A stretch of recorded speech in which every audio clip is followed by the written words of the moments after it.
Aujourd'hui, nous allons parler de l'engagement des chrétiens au service de l'Église. Eh bien, j'ai l'honneur, j'ai le plaisir d'accueillir sur ce plateau Père Cyprien Aouré, qui est le curé de la paroisse Saint-Jean-Bosco de Norfoire. Mon Père, bonjour et bienvenue parmi nous. Bonjour ma fille, bonjour Germaine et bonjour aux téléspectateurs. Merci d'avoir répondu à notre invitation. Merci beaucoup. Alors mon Père, l'engagement des chrétiens au service de l'Église, ça renvoie à quoi ou bien à faire quoi exactement?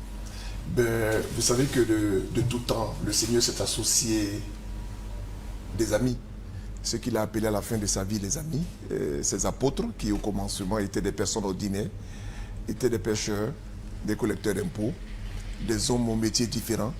Et le Seigneur les a appelés à bâtir avec lui son royaume, sur terre d'abord, et après dans les cieux. Voilà pourquoi Dieu s'est toujours associé l'homme au commencement avec Adam et Ève. Et dans toute l'histoire de l'humanité, Dieu a toujours voulu être proche de l'homme afin d'accomplir son œuvre de salut pour l'humanité. Alors aujourd'hui, quand l'Église interpelle les chrétiens pour leur engagement ou dans leur engagement pour leur Église, je crois que c'est une chose, c'est une continuité. C'est juste pour répondre au mandat missionnaire de Christ qui a voulu que toutes les nations soient associées à son ministère d'évangélisation. Alors tout chrétien baptisé qui adhère à la cause du Christ doit pouvoir exercer, c'est-à-dire prendre sa part d'activité dans le processus d'évangélisation. Vous avez aujourd'hui des chrétiens qui sont engagés dans les services liturgiques, dans le service de la charité, la caritas, dans leur communauté de base, dans les groupes, associations, mouvements, les entités et autres. C'est ce que l'Église demande en quelque sorte. Et cela ne s'arrête pas, là. Ça part même jusqu'à la gestion des affaires courantes de l'Église. Le pape François aujourd'hui est en train de nous donner un exemple assez clair. Il y a beaucoup de laïcs qui sont associés aujourd'hui à tous les ministères, les grands dicastères, ce qu'on appelle les dicastères, ce qu'on appelle les ministères dans le gouvernement, nous on parle de dicastères. Les laïcs sont très associés justement dans la gouvernance, dans la gestion des affaires courantes du Vatican.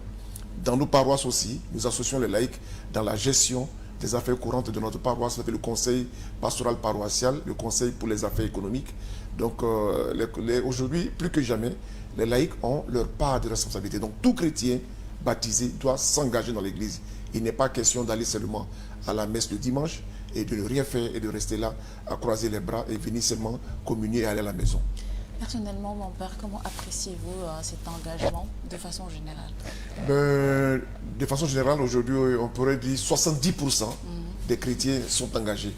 Mais il faut, parce que la moisson est abondante, les ouvriers sont peu nombreux. On a besoin d'ouvriers à la moisson du Seigneur. Donc, cela ne suffit pas. Parce que, vous voyez, par exemple, vous prenez la catéchèse.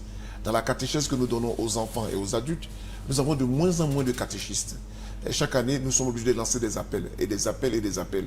Donc, le prêtre, et les prêtres, les pères, les abbés, ne peuvent pas tout faire. Et même les religieux et religieuses qui sont aussi au service de l'Église ne peuvent pas tout faire. Donc, nous sommes appelés, nous lançons un appel. Nous continuons toujours de lancer des appels aux laïcs. Donc, c'est vrai qu'il y a un regain, il y a un petit réveil, mais il faut encore plus. Si tous nous sommes associés, je pense que Dieu se réjouira de voir ses enfants à l'œuvre. Donc nous avons besoin encore de laïcs et de personnes qui s'engagent pour la cause de Dieu. S'engager, mon Père, c'est donner de son temps, donner de son savoir-faire, mais également on doit donner ce qu'on a, ce que Dieu nous a donné à l'Église, n'est-ce pas? Bien sûr. En fait, c'est l'épine dorsale, non? C'est là où vient le hic. C'est là où quelquefois on a des blocages et on a des critiques. Vous voyez aujourd'hui, comme on dit, l'évangélisation est importante, mais annoncer la parole de Dieu a un coût. Il y a un coût. Vous voyez, ce matin, je me retrouve dans votre studio. Il a fallu que je me déplace. Il faut payer le carburant, voilà. Mais tout ça, c'est pour l'évangélisation. Alors, donc, souvent, nous lançons des appels à des fidèles pour soutenir l'œuvre, leur église, pour apporter ce qu'ils ont reçu de la part de Dieu. Soutenir leur église. Mais généralement, c'est pas fait. Et on rechigne. On murmure, souvent nous les prêtres, nous entendons tout. On entend tout. Aujourd'hui, on dit l'église aime l'argent, l'église aime l'argent. Mais vous savez, Germaine, il y a eu un moment où les missionnaires sont venus. Là, je parle de l'évangélisation en tant que telle. La première évangélisation. Il y a eu un moment où les missionnaires sont arrivés. Quand ils sont arrivés, ils sont venus avec le soutien de leurs parents, de leurs frères, de nos frères et sœurs chrétiens qui sont de l'autre côté. Ils sont venus avec justement avec ce qu'ils leur ont donné. Mais aujourd'hui, nous devons nous prendre en charge. Nous devons nous prendre en charge.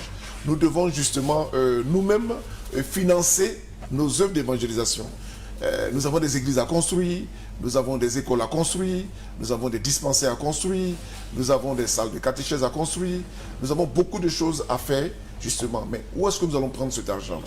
Si ce n'est, ça ne peut venir que du soutien et de l'aide des fidèles chrétiens que nous avons à notre disposition et qui doivent faire un peu plus preuve de générosité.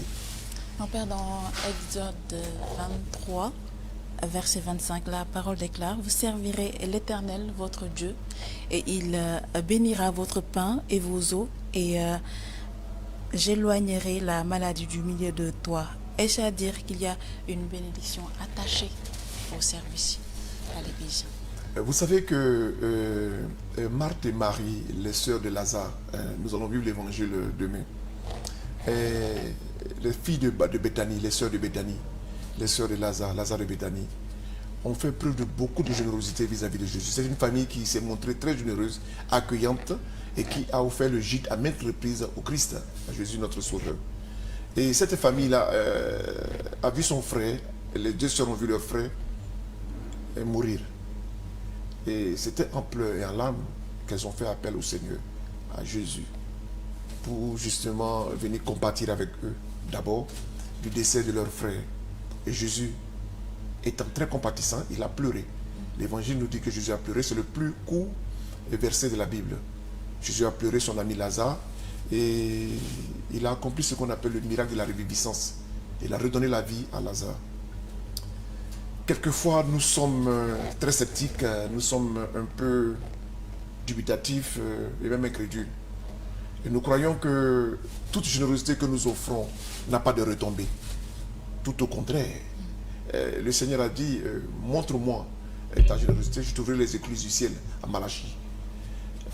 Donc le peuple d'Israël qui justement ayant bénéficié de la largesse de Dieu, sorti de l'Égypte, les Israélites, qui aujourd'hui ont bénéficié de la liberté et du salut de la part de Dieu à travers l'accompagnement de Moïse, ce peuple-là se devait de dire, tout ce que nous allons faire, tout ce que nous allons produire, il aura la part de Dieu, la part de la mission, la part pour accompagner Aaron et les autres, les prêtres, les lévites, à accomplir leur mission. Vous voyez? Donc c'est pour cela que nous interpellons aujourd'hui les chrétiens, nous leur disons, vous pleurez, vous dites, j'ai pas de travail, je suis malade, j'ai pas... Et voilà que vous retrouvez la guérison, vous avez un travail, vous retrouvez la joie de vivre. Qu'est-ce que vous faites? Souvent, on oublie. Et c'est le Samaritain qui vient dire merci. Celui qui n'avait pas bénéficié de la largesse, entre guillemets, de Dieu, qui n'avait pas besoin de bénéficier de ce que nous avons bénéficié, de l'amour que nous avons en abondance de la part de Dieu, nous les élus, nous les choisis. Vous voyez, quelquefois, c'est douloureux. Alors, je suis parfaitement aujourd'hui convaincu qu'il y a certains chrétiens qui font preuve de beaucoup de générosité. Mais il y a beaucoup qui encore tardent à aider l'évangélisation, qui sont, je dirais même quelquefois très durs dans leurs propos et dans leur manière de faire vis-à-vis de l'Église, tout en sachant qu'ils ont les moyens à leur disposition pour le faire. Et si vous le faites, comme le dit le livre de l'Exode, de Deutéronome, pardon, vous aurez suffisamment de bénédictions en retour de la part de Dieu. Et c'est vrai, et c'est prouvé. Mon Père, il y a également des gens qui viennent à l'église, pas pour servir, mais pour se servir, avec des comportements, je dirais parfois, pas catholiques. Qu'est-ce que vous dites par rapport à cette situation? Je suis heureux que vous puissiez, vous-même vous l'avez constaté. Nous le constatons aussi. Nous le constatons quelquefois, nous sommes un peu tristes. Quelquefois nous sommes tristes et ça envoie quelquefois des frissons. Ça envoie des frissons, ça envoie quelquefois des... Mais je pense que il faut davantage évangéliser nos chrétiens. Il faut les évangéliser pour dire que l'église n'est pas le grenier où l'on vient se servir. Mais justement, on vient pour donner gratuitement. Et on recevra en retour de la part du Seigneur qui nous a donné aussi gratuitement. Parce que le Seigneur nous donne gratuitement. Alors, donc, il n'est pas question de dire l'église va servir de tremplin pour puiser. Et quelquefois, vous donnez des responsabilités à des fidèles chrétiens. Et en retour, bon, vous avez des espoirs et des honneurs. Et en fait, quelquefois, c'est pas intéressant. Hein, c'est pas intéressant. Ce qu'on entend, ce qu'on voit, c'est pas intéressant. Hein. On ne peut pas prendre sur soi ce qui appartient à toute une communauté chrétienne. Hein, appartient à toute une communauté chrétienne. Et la gestion suppose l'honnêteté. Il faut être honnête, il faut bien faire les choses. Et tout ça, parce que Dieu nous voit. Hein, comme dit l'adage courant, Dieu nous voit et Dieu n'est pas aveugle. Dieu voit tout ce que nous faisons. Alors le Seigneur a besoin de personnes, d'ouvriers honnêtes à sa vigne. Hein, d'ouvriers honnêtes à sa vigne. Donc je crois que beaucoup commencent à comprendre, certains commencent à comprendre, mais il y a du travail encore à faire. On ne vient pas à l'église pour se servir ou pour s'enrichir. On vient à l'église pour donner. Pour donner. Et en retour, la récompense vient de la part du Seigneur. Ce n'est pas le curé qui récompense. Mon père, le mauvais comportement de l'homme, je dirais, vient parfois s'imposer dans le service. Et ça crée des tensions. On le voit dans les mouvements paroissiaux, dans les groupes de prière. Qu'est-ce que ça vous dit? Effectivement, c'est, comme on dit, là où il y a l'homme, il y a l'homérisation. Il y a l'homérie. C'est compliqué. Parce que souvent, on vit avec nos défauts. On vit avec nos défauts, notre caractère. On n'est pas suffisamment converti. Et voilà, et souvent, ça crée des frictions dans les groupes. Ça crée voilà, des mauvaises impressions. Souvent, je dis souvent aux chrétiens, surtout ceux qui monopolisent les responsabilités, ou peut-être qui ont du mal à céder la place aux autres, je dis souvent que nous avons l'habitude de critiquer nos chefs d'État, nous critiquons les politiciens, nous avons l'habitude, mais quelquefois nous sommes pires qu'eux, hein, quelquefois dans les groupes, nous faisons pire qu'eux. Nous sommes de véritables dictateurs, nous nous imposons, et quelquefois même nous détournons tout à notre profit, et nous devenons protagonistes, quelquefois même on suscite des rébellions contre les curés, contre le clergé, contre le prêtre, et puis le prêtre devient l'ennemi, et on commence à critiquer, le prêtre n'a rien à dire, et quelquefois vous dites, mais où nous sommes? Nous sommes à l'église ou bien nous sommes dans un syndicat. Nous sommes dans je sais pas, je dirais même pas un parti politique. Nous sommes où? Ce n'est pas l'anarchie. L'église, ce n'est pas l'anarchie. Je crois qu'il y a toute une conduite à prouver et à montrer. Et surtout quand on est des chrétiens et on est appelé par Dieu à se mettre au service. Donc on se réfère à la parole de Dieu. La parole de Dieu reste pour tous notre boussole. Qu'est-ce qu'il faut faire en cas de blocage? Il faut écouter les anciens. Il faut écouter l'autorité. Qu'est-ce qu'il faut faire en cas de difficulté? Il faut se référer à Dieu.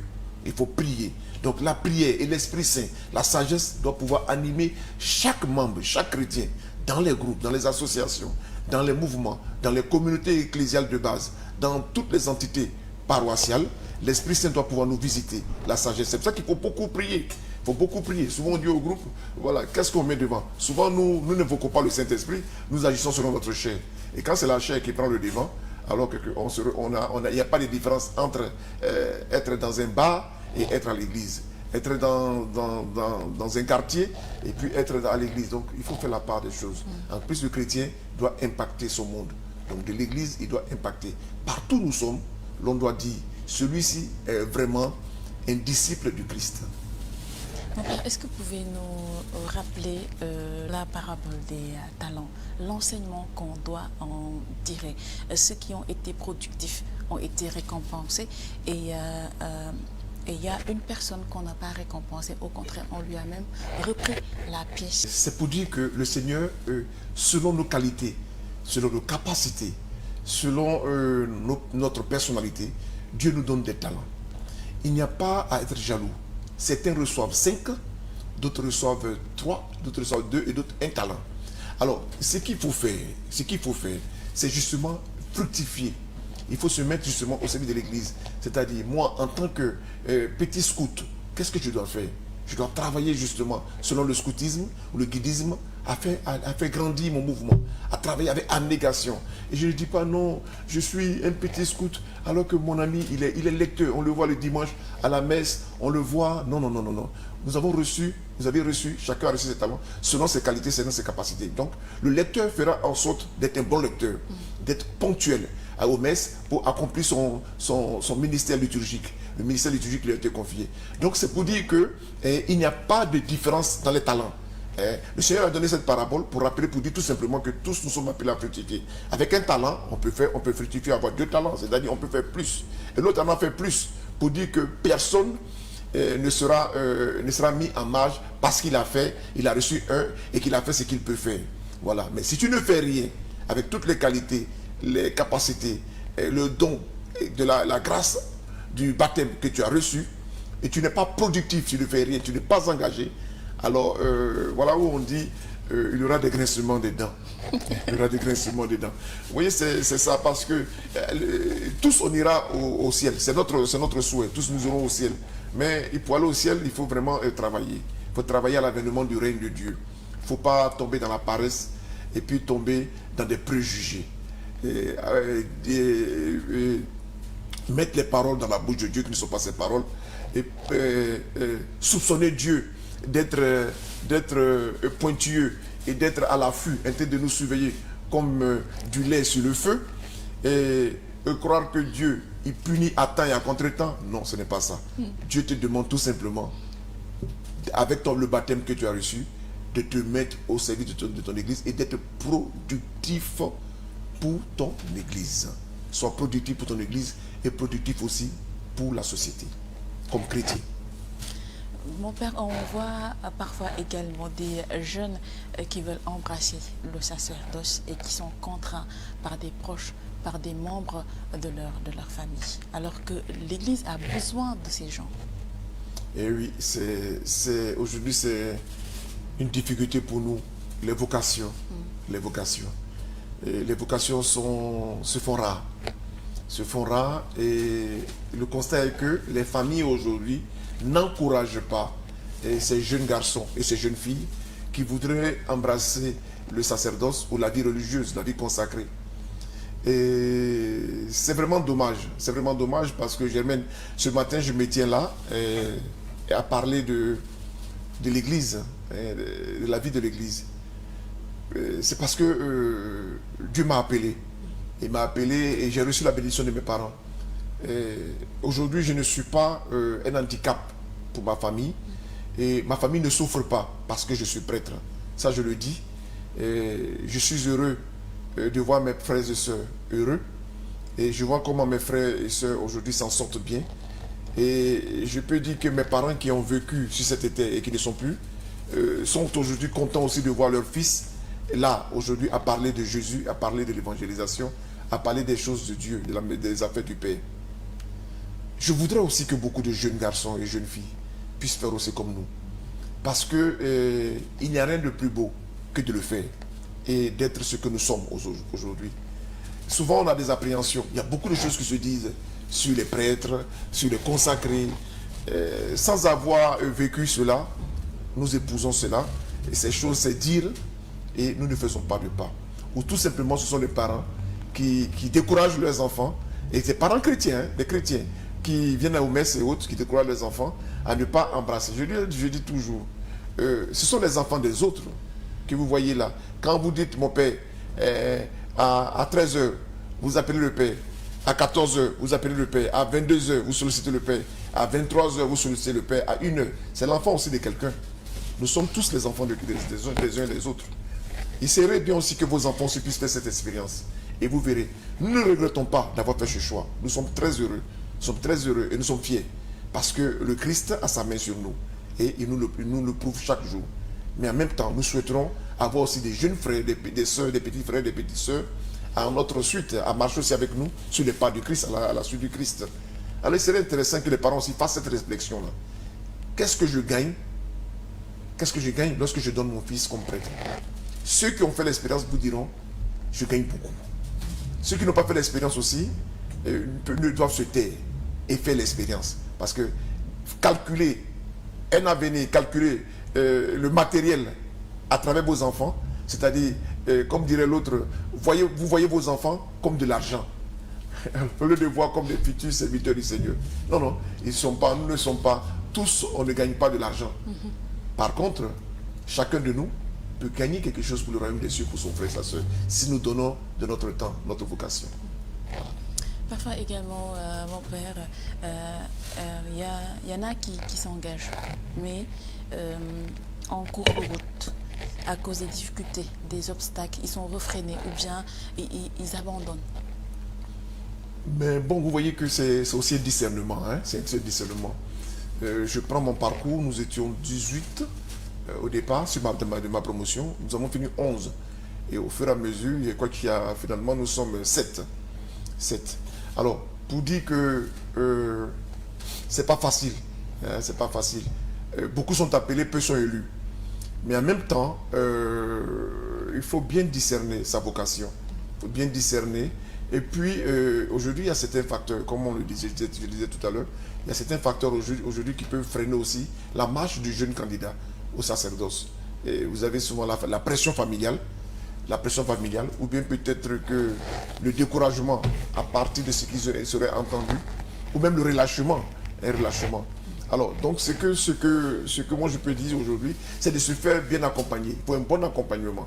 Aujourd'hui, l'Église aussi essaie aussi d'apporter quelques retouches, hein, dans la formation des prêtres. Hein. Il y a beaucoup de retouches qui ont été faites. Les contextes ne sont plus les mêmes. Les contextes ne sont plus les mêmes. Vous avez vu que Dakar a beaucoup changé. Le Sénégal a beaucoup changé.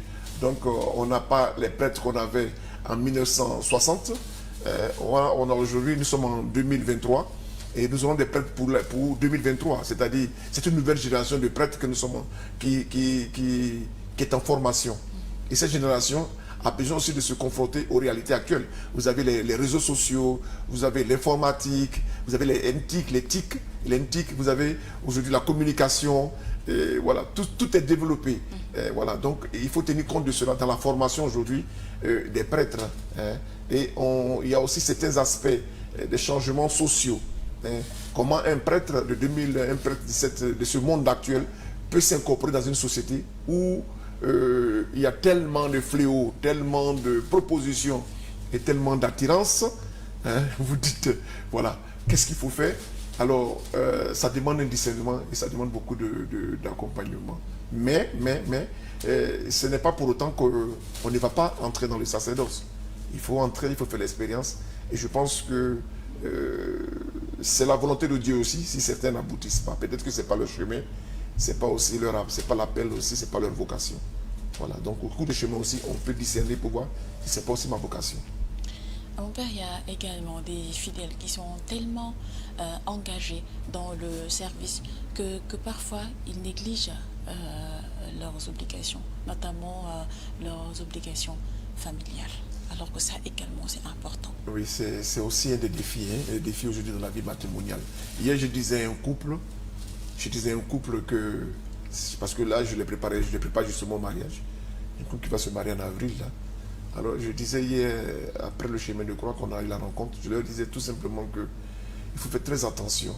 Parce que souvent, on parle plus obligations, disons, salariales, obligations professionnelles, que obligations familiales. On court parce qu'on se dit, il faut que je travaille, je dois faire des résultats. Et on oublie ses engagements au niveau de la famille. Ce qui compte d'abord, quand on va se marier, c'est la famille. C'est mon épouse, c'est mon époux, ils sont nos enfants. Nos enfants. Alors d'abord, ma première mission, c'est ma femme, c'est mes enfants. C'est mon époux, c'est mes enfants.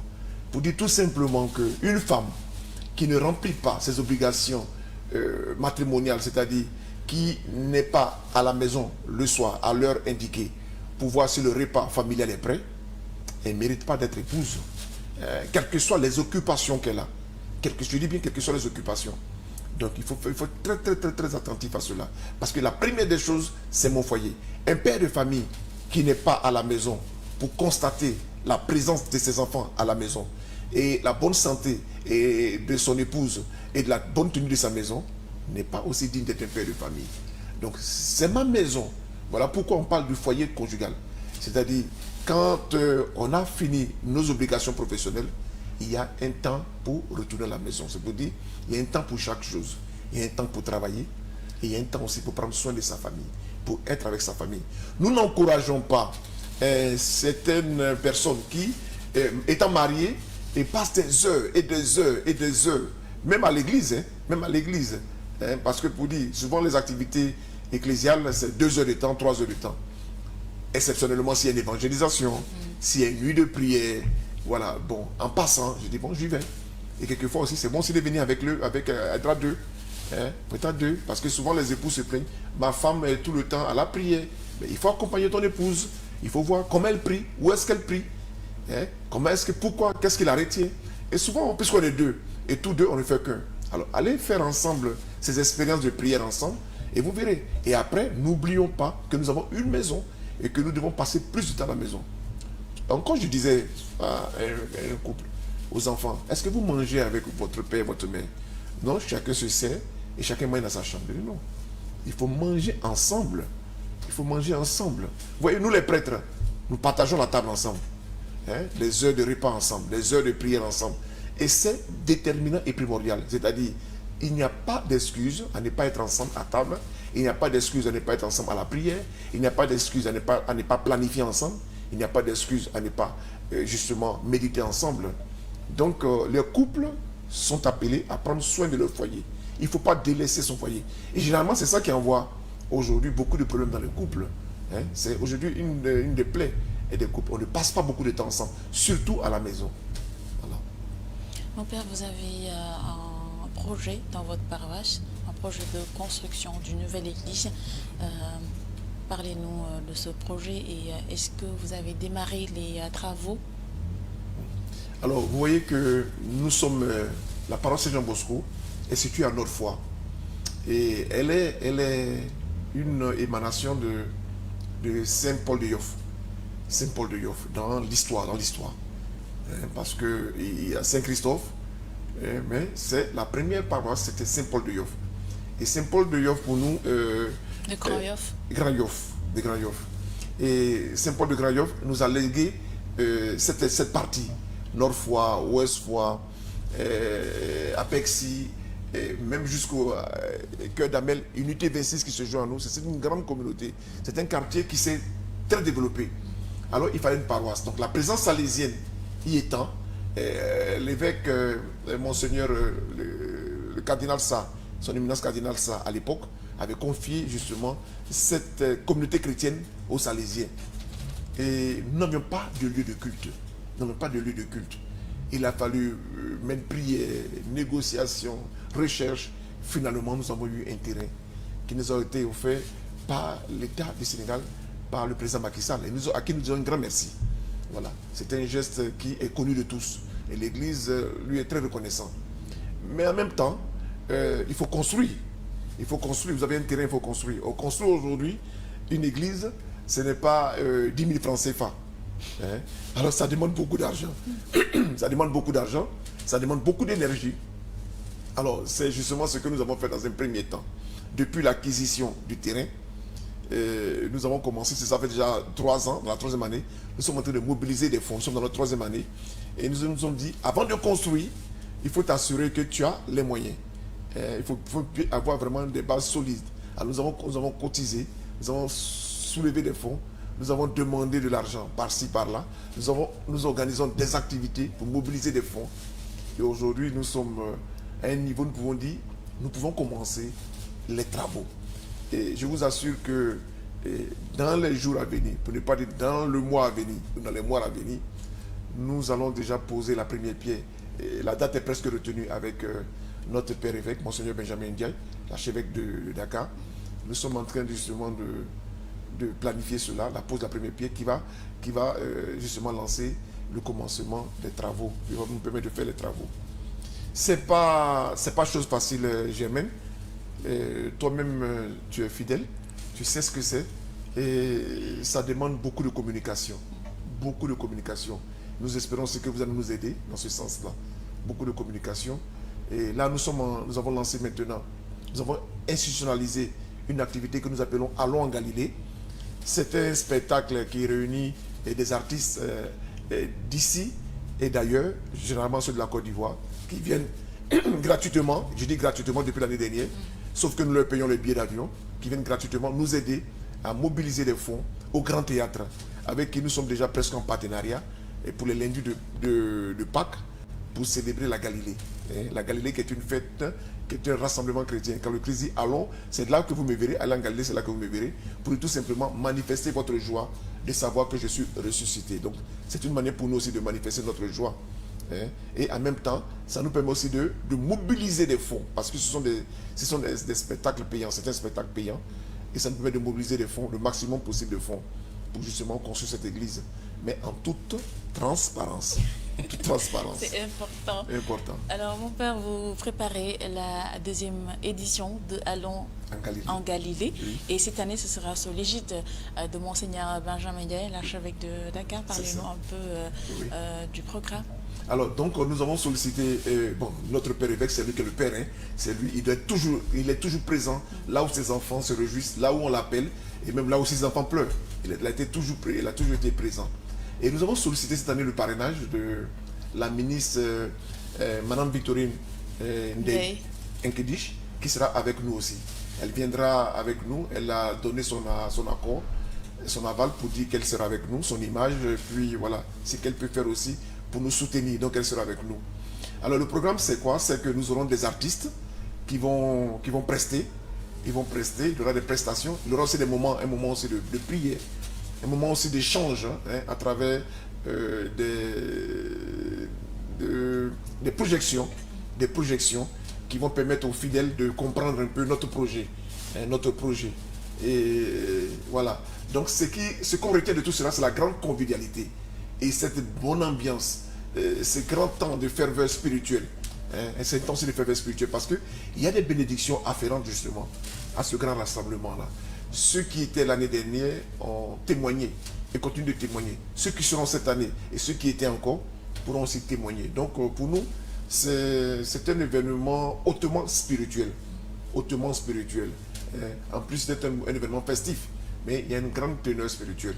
Voilà pourquoi l'image de notre père archevêque est associée à cela. Lui qui est le père de l'église de Dakar. Donc il sera avec nous, il nous a confirmé cela. Et nous sommes très heureux de l'avoir avec nous. Et la date du rendez-vous? C'est le lundi de Pâques. Et cette année, le lundi de Pâques, c'est le 10 avril. L'année dernière, c'était le 18 avril. Cette année, c'est le 10 avril. Donc, on retient lundi de Pâques. Voilà. Amen. Et l'entrée, mon père? Alors, l'entrée, c'est 5 000 francs. 5 000 francs, vous savez que, comme je disais tout à l'heure, l'évangélisation a un coût. Parce qu'il faut payer aussi le grand théâtre. C'est 5 000 francs. C'est 10 000 francs. Et puis, il y a ce qu'on appelle les VIP. La VIP, c'est 25 000 francs. Avec les cartes de soutien qu'on peut avoir passé par là. Voilà, donc aujourd'hui, pour un chrétien, pour les chrétiens que nous sommes, pour la cause de Dieu, il n'y a pas de prix. Il n'y a pas de chier. Je pense que nos chrétiens font beaucoup d'efforts. Et l'événement a été lancé de plus belle lurette. C'est une déjà une tradition. Donc, comme je le disais la dernière fois, prévoyez déjà vos tickets. Et mettez quelque part, à part, votre participation pour Galilée. Je crois qu'ils sont en train de le faire et ils sont déjà disposés. Les réservations se font. Donc nous disons à ceux qui n'ont pas encore réservé leur ticket, ceux qui hésitent encore, il faut le faire. Et ceux qui veulent le prendre maintenant le ticket, les tickets sont disponibles à la paroisse, chez moi-même, chez la secrétaire paroissiale, dans les différentes communautés ecclésiales de base, dans les mouvements, les groupes et associations. Vous pouvez aussi prendre votre ticket chez les choristes, les chorales, les lecteurs et tout cela. Donc toutes les entités dans les CEB, vous pouvez aussi prendre aussi votre ticket pour avoir part au Grand Théâtre, à la salle du Grand Théâtre, la grande salle de spectacle du Grand Théâtre. Alors, mon père, je vais vous donner l'occasion d'appeler les fidèles à ce rendez-vous et bien évidemment les bonnes volontés. Alors, merci beaucoup pour l'opportunité que vous donnez. Merci à cette belle chaîne de télévision. Nous vous disons merci. Vous voyez, Galilée, c'est un spectacle populaire. On l'a mis à un certain prix pour aussi vous permettre aux personnes aussi de pouvoir venir. 5 000 francs, avec beaucoup plus de tickets de 5 000, aussi des tickets de 10 000, pour que les gens puissent venir. Mais en même temps, nous lançons un appel aux personnes de bonne volonté. Nous avons fait des demandes de sponsoring, des demandes de soutien, des demandes comment je pourrais dire, d'accompagnement, par-ci, par-là. Nous avons peut-être plus d'une cinquantaine de demandes, un peu partout, dans les banques, dans les institutions, voilà. J'espère que toutes ces personnes ont reçu nos demandes. nous attendons les retours. Les retours. Même dans les chancelleries. Nous allons adresser des demandes dans les chancelleries. Donc nous attendons les retours. Et nous demandons aux personnes de bonne volonté, des personnes qui sont sensibles à la cause de Dieu, nos frères musulmans aussi, à qui nous avons aussi adressé des demandes, des personnes qui vraiment se disent la cohabitation est tellement belle avec nos frères qu'on voudrait aussi les aider à construire leur église, parce qu'ils n'ont pas d'église. Nous avons des mosquées, mais eux n'ont pas d'église. Est-ce qu'on peut les aider? Nous sommes disponibles, nous sommes vraiment ouverts à vous et nous voulons que vous puissiez venir à notre aide. Aidez-nous à construire notre église. Une personne qui même n'est pas catholique, qui dit bon, je suis ni musulman ni catholique, je voudrais vraiment aider aussi. Elle peut venir. Une personne athée peut aussi aider. Donc nous appelons tout le monde, toutes les personnes qui veulent vraiment nous aider à construire notre église, la maison de Dieu, à se mettre à notre disposition, en guillemets, à venir vers nous pour nous solliciter. Nous allons vers ces personnes, vers elles, mais nous sollicitons qu'elles viennent aussi vers nous. Parce que souvent elles sont tapis dans l'ombre, on ne les voit pas, mais c'est des personnes très sensibles qui voudraient nous aider.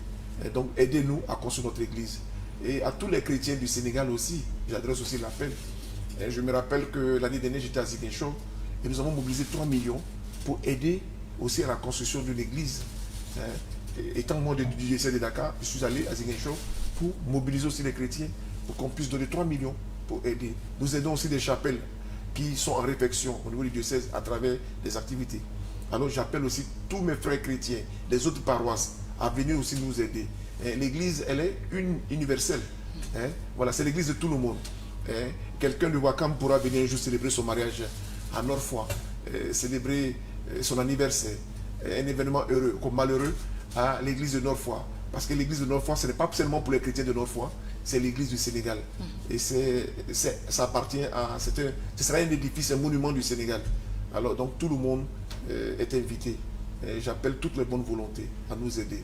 Et merci spécial à Madame le ministre qui a accepté de parrainer cette année notre Galilée, Madame Victorine Dey. Toi qui nous suis, apporte ta pierre à l'édifice de Dieu et lui-même te bénira.